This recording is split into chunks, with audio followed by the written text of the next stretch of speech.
xanım. Analar incimez sözümdən mənim. En büyük anasan Zərifə xanım. Dağılmazdı söykənməsə dağ dağa. Arxaydın Heydər tək möhtəşəm dağa. Güneşin nurusan baştan ayağa.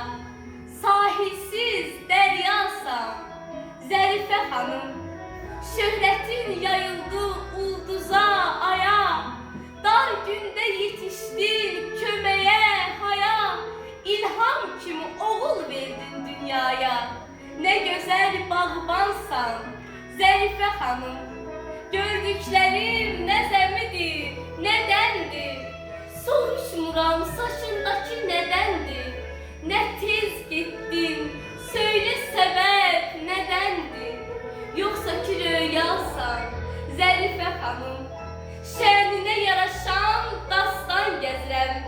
Sağalmaz dərdlərə dərman gəzirəm. Mən məlhəm gəzirəm, loğman gəzirəm.